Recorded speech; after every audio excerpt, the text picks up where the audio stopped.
So what are my So the important thing is in herding, just like you don't have to reinforce a dog for eating, you don't have to reinforce a dog for chasing things. That sort of comes as part of the instinctual package. What's important in herding is to get the dog to stand, stay, to slow down, or to move in a different direction away from the livestock. So to teach the dog to do this, you could take something like a yogurt container? cup, smear it with peanut butter or something. Get the dog so he's targeting, so he's looking at that yogurt cup. Something that's not right all the way on the ground, it's up a little bit, okay, at least a little bit. And then, you know, let them eat that, so that yogurt cup is something that they really want to get to. So then you put that yogurt cup up, maybe you're about, I don't know, 6 feet away initially, and you get them so that they're looking at the cup, but the leash that you have the dog on is loose on the ground, and the dog's standing there for 3 seconds. You're going to say, good. Now, if you say good, the way your dog is trained right now, if you're standing behind the dog, where's the dog going to turn when you say good? Assuming that It's going to turn to me, but I can click him for what I could do is I could click him for looking away from me. What I'm doing with him on platforms now is I'm teaching him to station on a platform, to back up on a platform. So I'm thinking that I can use the platform probably could. so it's as a station and reinforce him, because what I'm doing is I'm teaching him to stand still, and I'm clicking him for eye contact all around in Okay. in a circle. But eye contact to you. Yeah, no, but in this particular case, I just transfer the eye contact to another object. So Okay. first I would shape him to stare at something, maybe a target that I would place in the garden someplace. Just start to click him, put the platform out, teach him to stand, and when I capture him looking at the target, keep him that, and then I would have the bowl with the reinforcer in front of him.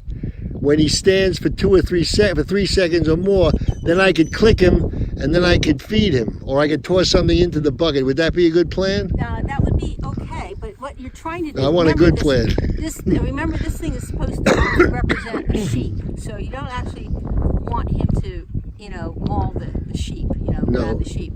So it's just meant to be a substitute sheep. So if you were to start him, say, even 20 feet away, the sort of pattern you would be looking for here is he walks up maybe 2 or 3 feet, he stops, the leash is down on the ground, he's looking at this, staring, he's not looking at the ground, he's not looking up in the sky, he's not looking back at you, he's stationary and looking at the top of your target, and you're saying, good. Now, what I would recommend you do though is you throw the piece of food, the big honker piece of food, Over his head, so he has to go forward to get it? so that it lands in front of his eyes. You're saying good. Oh, so you want it to be right in front of his eyes. Yes, before it hits the ground. So he has to, so it drops in front of him, so he tracks down with his eye. But no, you're trying to say good. You're trying to capture that moment where he's still looking here, and you're saying good, just as that food intersects, and then he goes and he eats the food on the ground. Oh. That's one way of delivering the food. Another way would be using what I call a reinforcement stick. You take a long 3 or 4 foot wooden dowel, you dip it in peanut butter. He's looking at the target. You would say good and use your reinforcement stick, drop it so that it's and deliver the food so that he's eating food on the side of his body away from you. So if you're standing there, Yeah. you would take this stick. This is now a stick. Actually, let me do it this way. This would be coated with peanut butter, and he's looking at the target. Here's the target. He's looking at the target. You're standing there. You would be holding this. I'm your dog right now. I'm looking at that for 3 seconds. The leash is loose. You're gonna say good, and then you're gonna deliver the food so that I have to eat the food. Away from me, and it's also away from the target that he's focused on, isn't Well, it? just temporarily. You're not turning him all the way away, but you're just making sure that he's not turning back. So it's a toward you. strategy to get him to then reposition himself to look. And not come back to you every time he hears good. Also, it's because the food is being delivered on. Yeah. the So side then my click point would be click him for staring at the sheep for 3 seconds, or the target. Yes. Then treat him a little bit, about 1:05 on the clock, so that he turns away, gets the food, and then sets himself up again. Right, and then you would want him to walk forward though, 2 feet, and stop him again. He's looking. Good, and then you would reinforce him again with this, or you would throw a piece of food over his head and say, "Good," as that food intersects his eyesight. Do you follow? Yeah, I do. I just occurred to me that There's I two could different take. ways you can Yeah, do no. it. Yeah, what I'm thinking of, and this is very helpful. What I'm thinking of, since I've been working with the platforms for his stationing, I can move a platform here, and then a platform a few feet in front, and then reposition him so he'll get up on the platform that's 2 or 3 feet forward, and assume the position, because he has a reinforcement history of being on the platform, and then just click for better versions of him staring at the target. Is that another way to possibly shape that would it? be. Another thing you could do also is This is so helpful, because I'm listening to what you're saying, and I'm thinking of how I can do it with my setup. Yeah. That's good. You could even do even go beyond platforms. Get yourself a bunch of hula hoops or something. Something that you and he can see. Oh, and then he moves into the center of the hula hoop like a. But he's got to be facing the thing. Now, another thing that can help in herding, like most times when you have a dog on a leash, people are pulling back. They're doing the lawnmower stuff to keep the dog from going forward. Not good. Okay. What I want to train my dog. Loose leash. Not only that, if I go up and down with that hook just like that, that should mean calm down, look ahead, something good's going to happen to you. And how do I train that? I start by playing airplane and hanger, where you have a piece of food. My hand is the airplane holding the goods, and his mouth is the hanger. And he sits there, and here, you can be the dog here for a second. If you were a dog, you would, and the airplane goes flying away, okay? Mm-hmm. And I'm not trying to tease the dog, I'm just trying to get the dog to understand that if the dog holds position, here comes the food, not straight, but I'm gonna go in sideways. Either sideways, or I'm gonna go underneath so that you have to move back. Or I'm going to throw food back. So you're reinforcing him. You're marking that he's keeping his position looking forward, and you're reinforcing him to set him up for the next trial. By You know, what I'm teaching him is that he doesn't have to be a canine predator in order to receive food. That it's going to come to him. It's going to come to him. He doesn't even have to change his clothes. You know, he can be sitting there in his underwear, and here it comes. Here comes room service in this way. So once this is established, then I can do like, okay, so if my hand were the leash, okay, I want to be able to go like this to the dog to make the dog understand that something good's going to happen. So what I'll do after a week of doing airplane and hanger, just the way I described, once he gets good at that and he's standing there or he's sitting or he's lying down, I might give a command beforehand to get him in one of those postures. But if he's holding position for like 3 to 5 or 8 seconds, I'll say good, and then the food comes in. If I say good and the dog reaches forward, the food goes flying away. Okay. That by flying away, he doesn't get the food. No, I'm taking away. So we're putting him on a variable ratio. In other words, not a variable, a fixed ratio of you don't look away. If the dog chases, if any movement forward is not reinforced, basically. So you're reinforcing holding position, but keeping focus.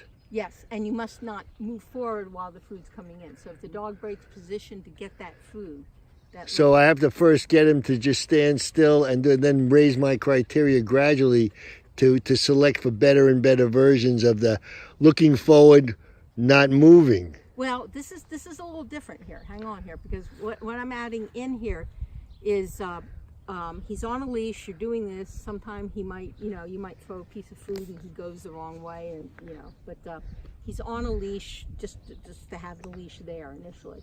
But I want to change this leash. As I said, most dogs, they respond to a leash because they have no choice. You're stronger, you're bigger, they want to go that way. I want to change this so that this is a signal for calm down, something good is going to happen to you if you calm down. So and does it also signal that he'll be able to go ahead if the leash is loose, as opposed to the leash being taut? So it's a counterintuitive because of Newton's third law for a dog. But it's you know what I mean. But it's a kind of counterintuitiveness that he needs in order to do this, because it requires a tremendous amount of impulse control not to. No, not only that, but it'll give you a way of, like, as you're walking down the street, and if you're looking over here and he's looking over there and he feels a slight tightness on the leash, he should come down and look ahead of him, look for stuff. So the way this works, just to get to part two. So part one is you're just going like this. Yeah. Part two is you're going to go like this, and then you're going to, Oops. watch out. Sorry. I usually tell people to just have just lay this across their wrist so they don't have any chance of like ripping, doing a lawnmower start. But you're like this, and if he's focused on this, he's looking. Then right before I would give it to him, this is after 1 week of doing the plain basic vanilla thing we were talking about, where your hand's here and he's sitting, and then you say good and you throw the food in. Okay, week 2, you can start doing this where he's focused on your hand, and right before you put the food in, you're going to go up and down like that, just like that. If he's looking at the food and isn't going forward, you say good and deliver the food in. But this is going to be like, not like a distraction, but it's going to give him a... It's a signal to calm down. Good things will happen if you calm down and focus, okay? You focus, you calm down, the food will get delivered to you. Something good is going to happen to you. And you could teach him one of two variants here. You could teach him, for herding, it's important that they continue looking ahead. So you would work this ahead and pull this up and down, and it goes. For regular life, and that'll work also in regular life as well. But if you're just worried about trying to get the dog to heel, then you would go like this and have the dog look at you on the side, and then throw the food in like that. So this is, the dog's focused on you, this goes up and down, and he gets the food. So later on, this works out ratio-wise, 50% of the time, you're going to just play the straight, up and down motion on the leash. You're just going to go. I'm so glad I'm recording this, because it's just going in. 25% of the time, you're going to go up and down once. He's good with that. It goes in, and another 25% of the time, you're going to go up multiple times and in multiple. Good. And his position and is that gets it into the variable signals of so he doesn't think he has to pull every time in order to walk with you or to do things. He's still controlling himself, because good things could happen if I just control myself, and sometimes a good thing is going to happen if this goes up and down once, and sometimes it'll happen multiple times, and you persevere and go through this. So it works into a very nice signal. But the key thing, especially when you're herding, I try to get people to drop the leash on the ground. The belly of the leash has got to be on the ground, so that the dog can feel that little tension back up here in the air. So you're dropping it to the ground, so it becomes just a slight signal, which will help with driving training, or when the dog is focused on something else other than that. Now, it's interesting what I'm doing with him on with loose leash walking. Rather than I was taking a step, clicking and treating him for being in a certain position. We treating him in one position, so he starts to orient there. But also, now that he's become like he's growing and he's getting more, he wants to go ahead. What I'm doing is he pulls ahead, the leash stops. When the walk stops, when he pulls out, I don't jerk him back. I wait for the leash, for him to look back at me and relax the leash a little bit. Then I'll click him, I'll treat him where at my side, and then we'll walk ahead. If he pulls ahead, I stop. Then he stops. Sometimes he'll sit, but he'll stop. So I need to modify that now for this next level of. Yeah. Well, another thing you can do, like what you're doing with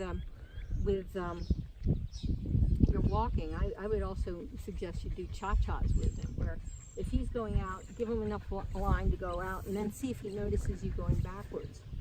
Yeah. Yeah, I call it the crazy lady walk for some reason. Yeah. We call it the drunken sailor. Yeah. Anyhow, It's a genre. Yeah. But the idea is that you, particularly if you're, it's important for dogs to be able to drive you with attention. So I like to do a lot of backwards walking with my dog for about a week or two before I start even going forwards with them, so that they learn to push me with attention. Because it's not natural for a dog to look ahead, look at you on the sidewalk. What they want to look at is ahead. So I just have him on the leash and go back. Yeah, have him push you. He's there for 3 seconds. You can talk to him. What a good boy, good. And then after about 3 seconds, you throw food. You say good, and you throw food by your foot. Take a half step back so he gets to eat it, and then he has to find the position, stay in position for 3 seconds initially. And during that 3 seconds, you're saying good, what a great dog. You can say whatever you want, or you can be quiet. It doesn't matter. But talking to him is really good. And if he goes past you, you say nothing. That's very important. Stop him with the syllable, and so he doesn't hear anything. So you're giving him constant feedback there. You give him a good outcome, or nothing at all. Yeah, or it's up to you. Yeah. And, so there's it's very clear. Yeah, it's very clear. There's no gray areas. Yeah. So anyhow, that works pretty well too. He's a good dog. You got a nice one. Yeah, and I really have been working. The thing I'm working on is this impulse for him to be calm around people. Yeah. But what I did see when he was running around, he did have, there's that. All I have to do is just trigger that, and he'll do it. I mean, he was it's like the first time dogs play with other dogs. They don't know what the game is. Once he learns it, because he was doing some moves. I hope you got this. Maybe you got some of this on the. He was on the edge of the flight zone, and occasionally he was also splitting, the sheep and so on. But you could see him holding, you can see he had influence on the sheep at a certain distance away. So And that's something we look for in this kind of.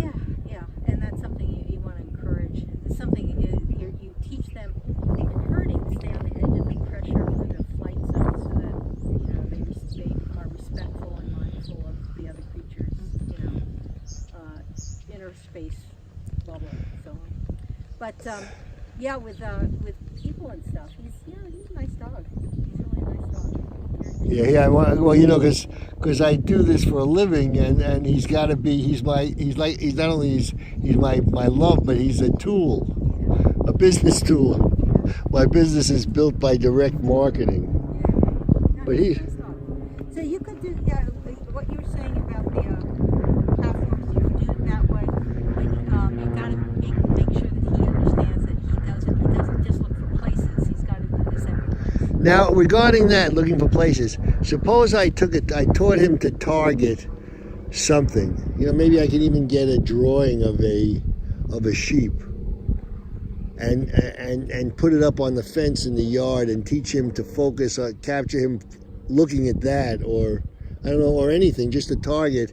And then once I can get him from close-up targeting something, and move it out and keep him on a... Yeah, you could, but you have to be careful here, because in herding, you're not having them just target one animal. You don't want them just focusing on one silhouette. Oh, so you want them focusing on... the whole group, however big that group is. So, like some people will take like 2 or 3 animals, like stuffed animals with realistic looking eyes, and put it on like a snow saucer and drag it around, and then you can put like different ropes on the different sheep, the fake sheep. They can be anything actually, so that and have the lines so that they're looped around trees, and then pull it so that the sheep are going off in different directions.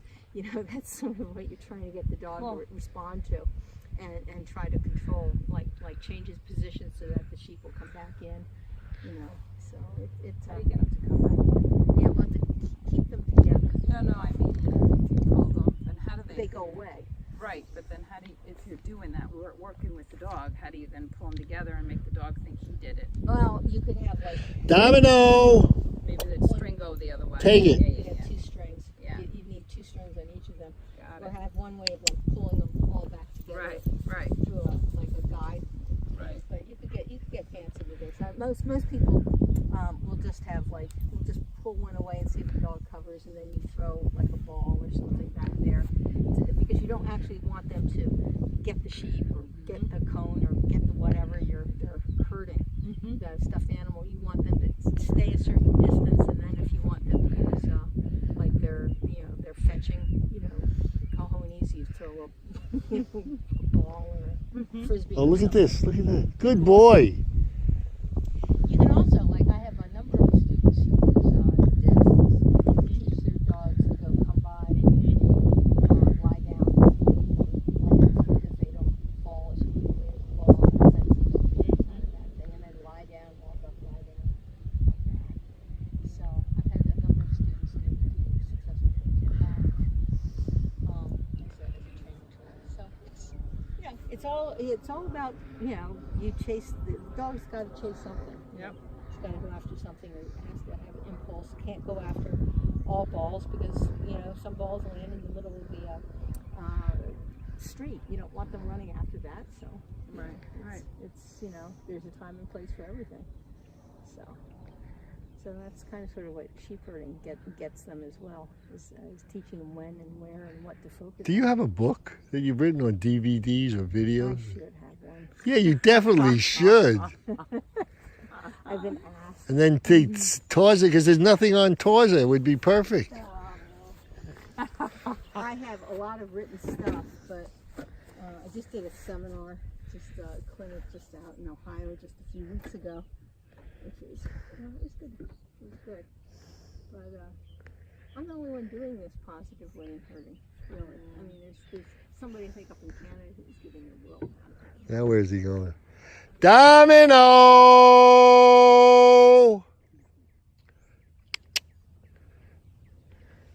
Take it! Take it is his that'll do. Here, buddy. Hot. Let's take them over to some You must water. have the biggest shadow here. Tommy. I think that's it.